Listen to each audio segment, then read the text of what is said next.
Hey, space explorers.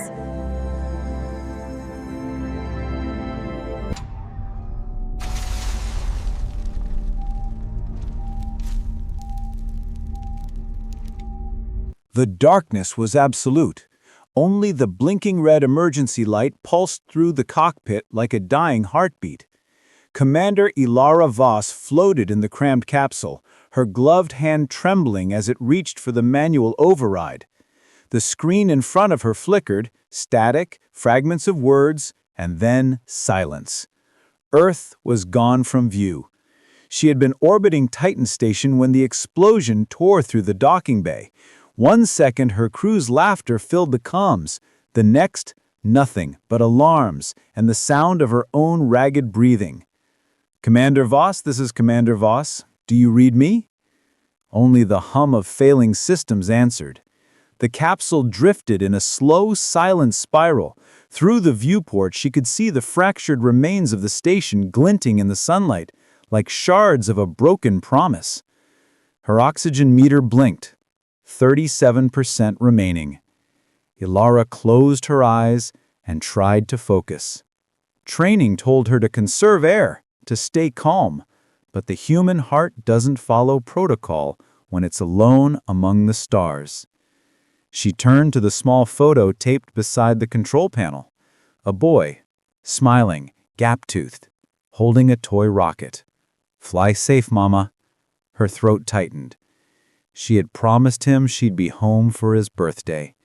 And now, home was a blue dot lost somewhere in the void. 2. Elara pushed herself toward the maintenance panel, her movements slow and deliberate in the zero gravity. Each action felt heavier than the last, as though the silence itself pressed down on her. She unscrewed the panel, revealing a mess of frayed wires and flickering circuits. "Come on, just give me something," she muttered, connecting 2 leads. A spark burst. Then the light steadied for a brief moment. The navigation display flickered back to life, showing coordinates that made her stomach drop. She wasn't orbiting Titan anymore. She was drifting away from Saturn's pull, farther into deep space. Her capsule must have been thrown off course by the explosion. The thrusters were offline, the communication antenna destroyed. Even if Mission Control could hear her, she had no way to respond. Okay, Elara. Think. She pulled herself back to the main console. Manual thruster, damaged. Life support, unstable. The AI system, Argus, was in sleep mode, maybe corrupt. Still, she tried to reboot it. A faint digital tone filled the air, followed by a crackling voice. "Come, ma'am, der, Voss." Ilara's heart leapt. "Argus, system check. Can you identify our location?" Theta, incomplete.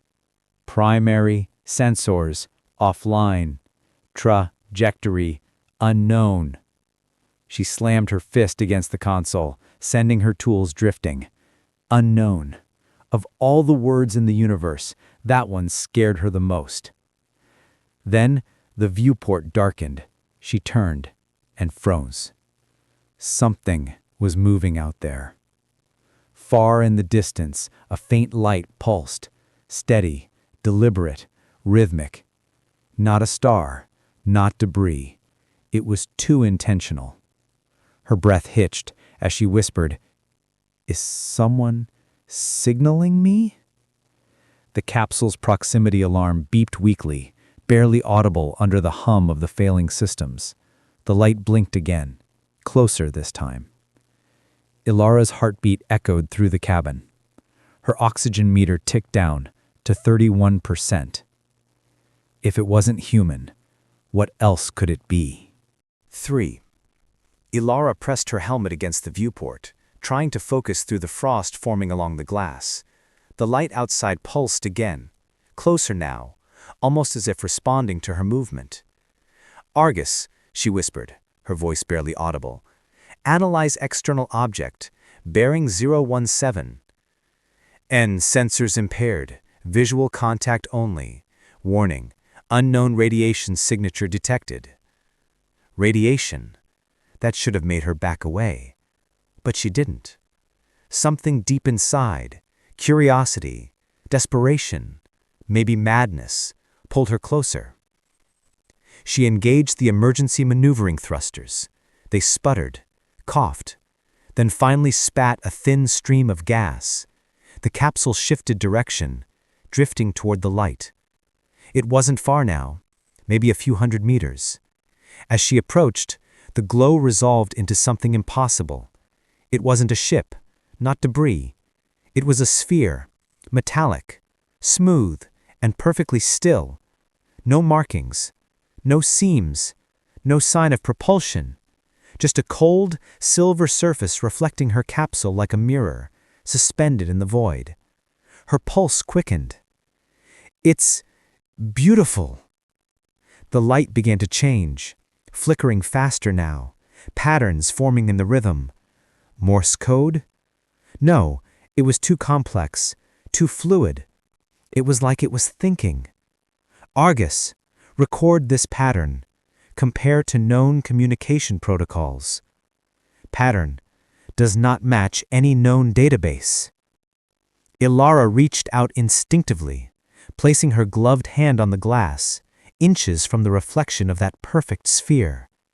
For a moment, she thought she saw something move inside it, shadows rippling, like ink swirling in water. Then, bang! The capsule shook violently. Sparks burst from the control panel. Oxygen alarms screamed. Elara was thrown against the wall, gasping as pain shot through her ribs. Argus! What happened? Collision detected. Minor hull breach. Compartment B sealed. Structural integrity compromised. She looked back at the sphere. It was gone. Only darkness remained. Her breathing grew shallow. A soft hiss filled the air as oxygen escaped through the sealed bulkhead. And then through the static in her headset, a voice crackled. Commander Voss, can you hear me? Her blood ran cold. The voice. It was Captain Reyes. Her captain. Her friend. The one who died in the explosion. 4. Elara froze, every muscle in her body going rigid. The static hissed in her ears, broken by that impossible voice. Elara? Respond. This is Captain Reyes. She couldn't move, couldn't breathe. That's not possible, she whispered. Reyes is dead. Her hands trembled as she reached for the comm switch. This is Commander Voss. Identify yourself. Silence. Then, you're off course, Elara. You need to correct your trajectory. I'm sending you new coordinates. Argus flickered back to life on the main screen. Unverified transmission detected. Source unknown. Coordinates uploaded automatically.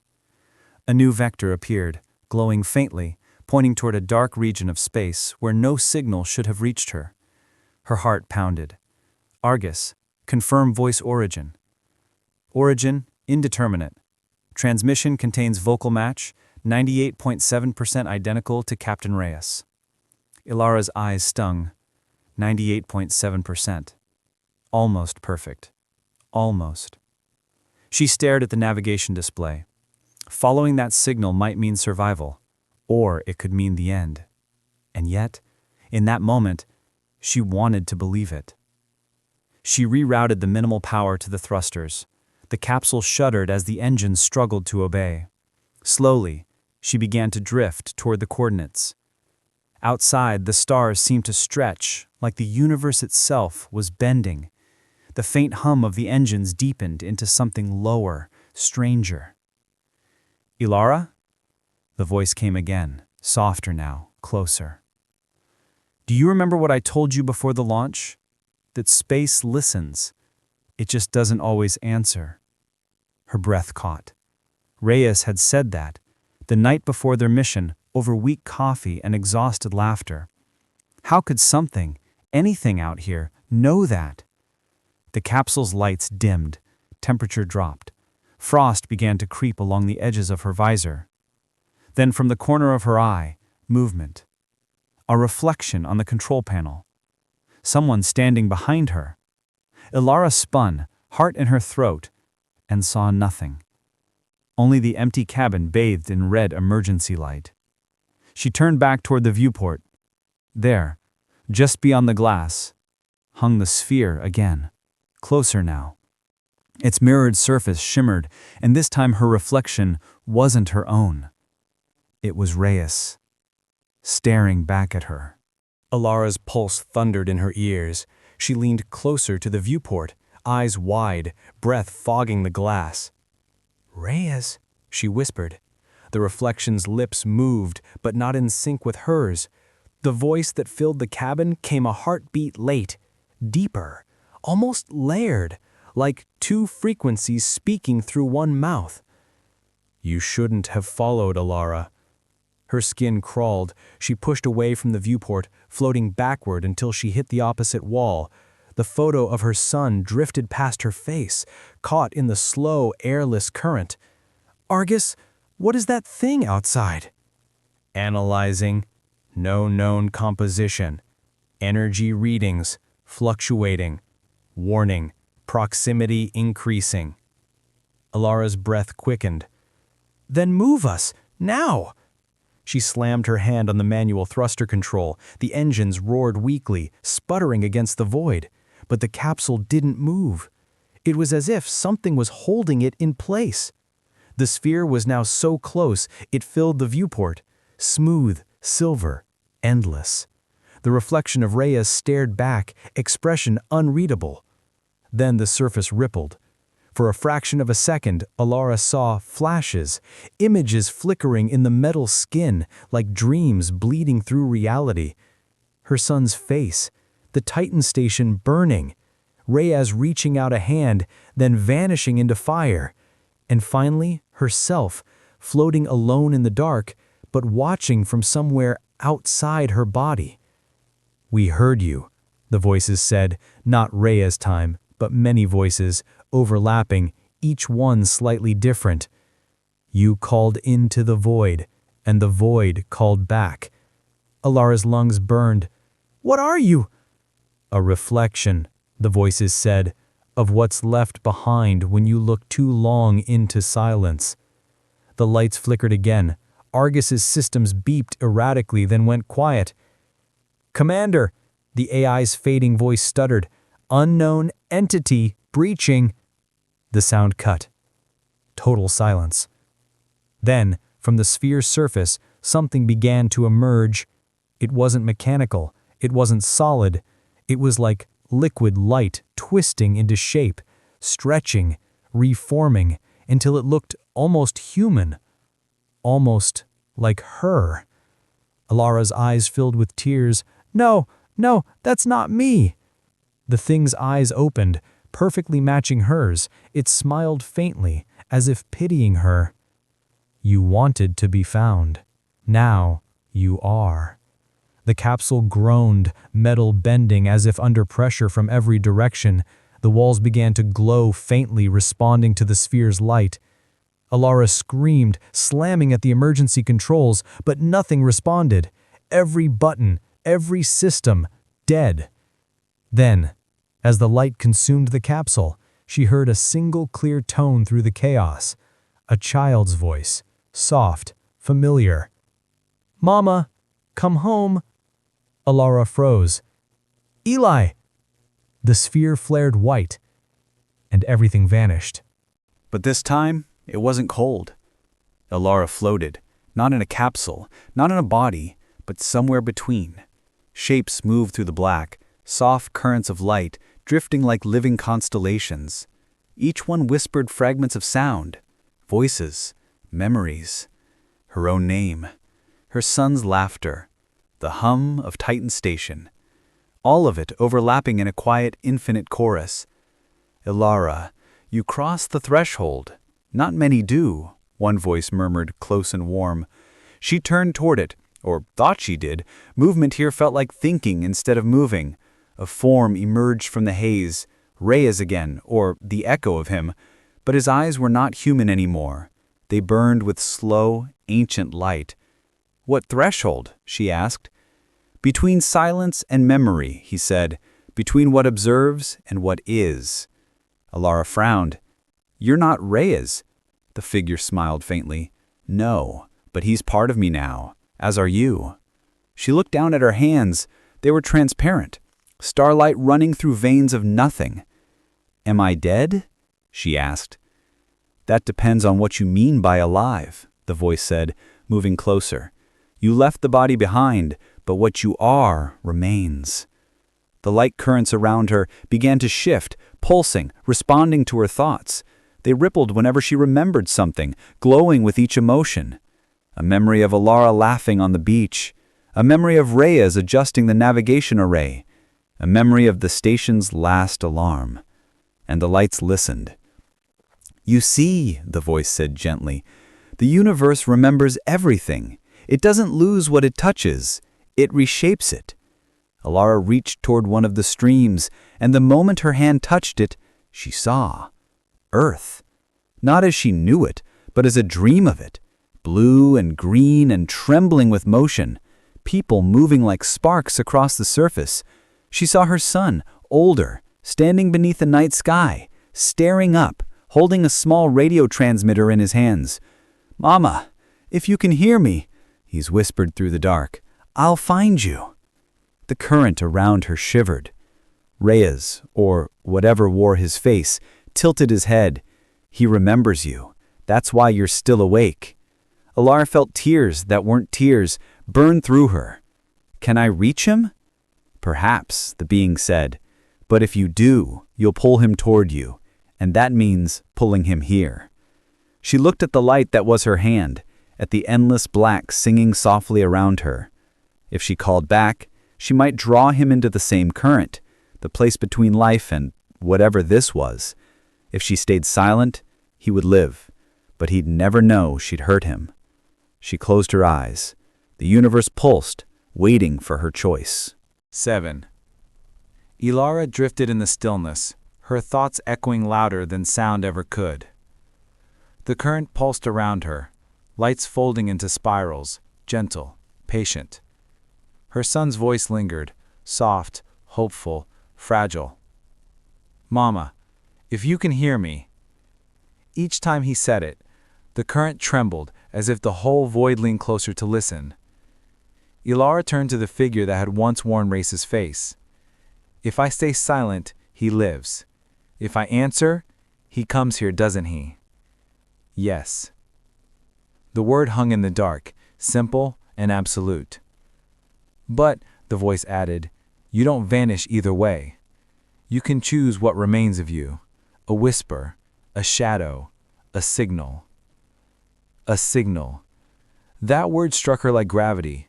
She remembered the blinking distress beacon, the one she'd kept transmitting long after the explosion. She remembered that desperate call into the void when she'd begged anyone to hear her. And maybe something had heard. Elara looked at her hands again. The light in her skin wasn't fading.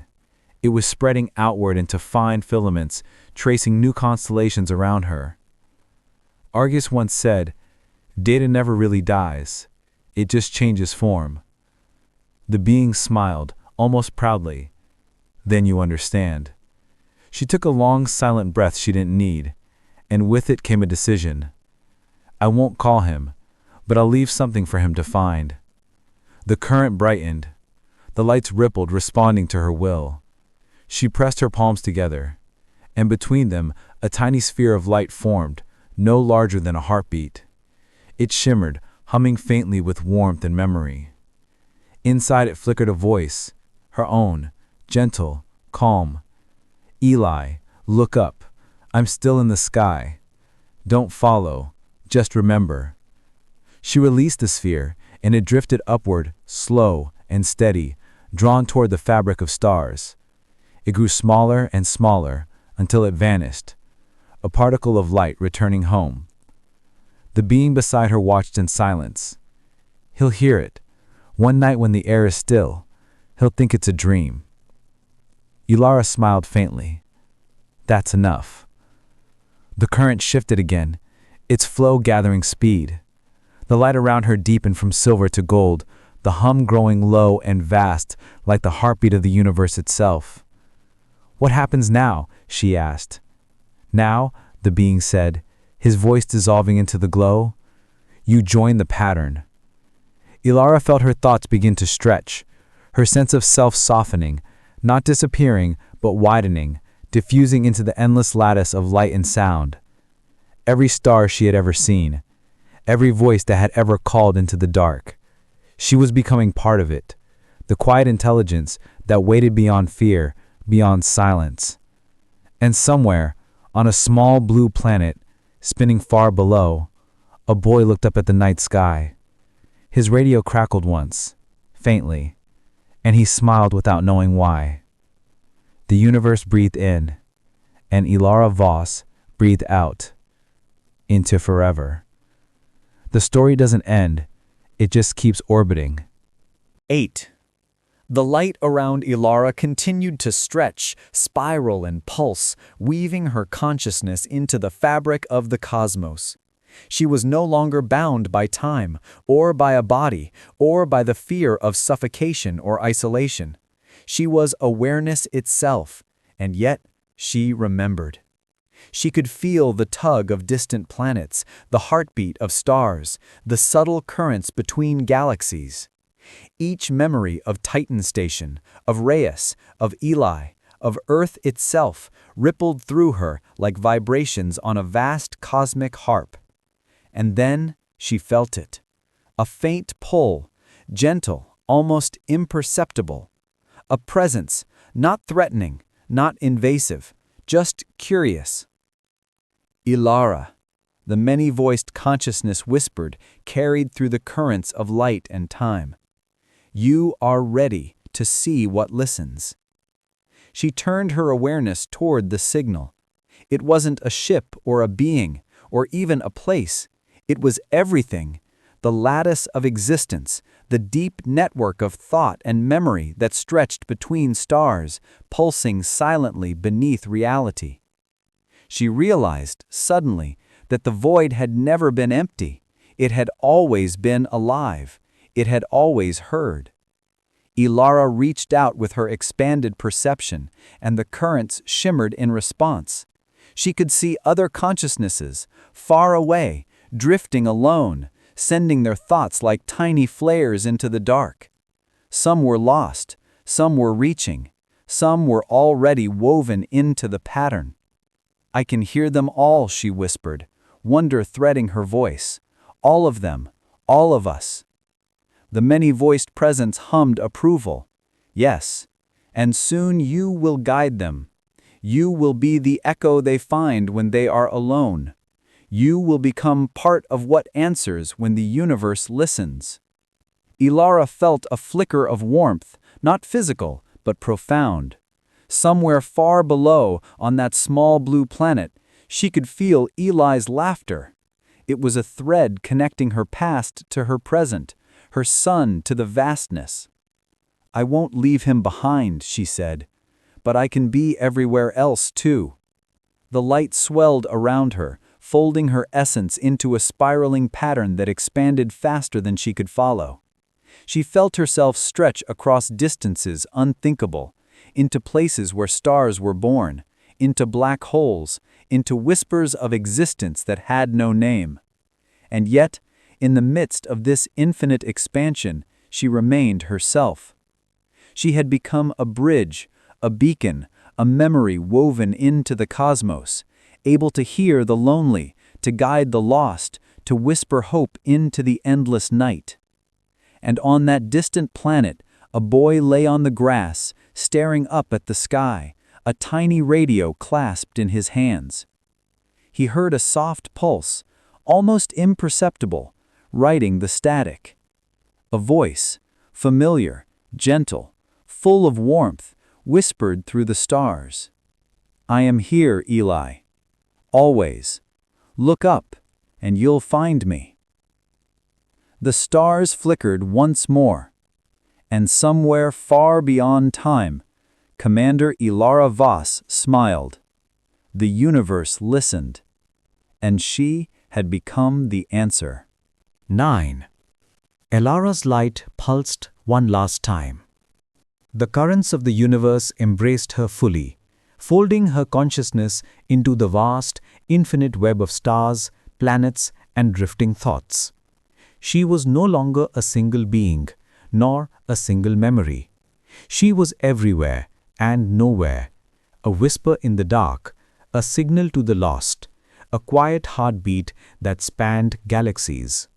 Somewhere far below on a tiny blue planet, a boy smiled as he looked up at the night sky, sensing something he couldn't understand but somehow knew he was not alone. And in that endless silence, the universe breathed, and Elara Voss breathed with it, forever a part of the stars she had once floated among, forever watching, guiding, and remembering. The void was no longer empty. It had her, and she had it. The story ends, not with finality, but with the quiet, infinite pulse of a life woven into eternity.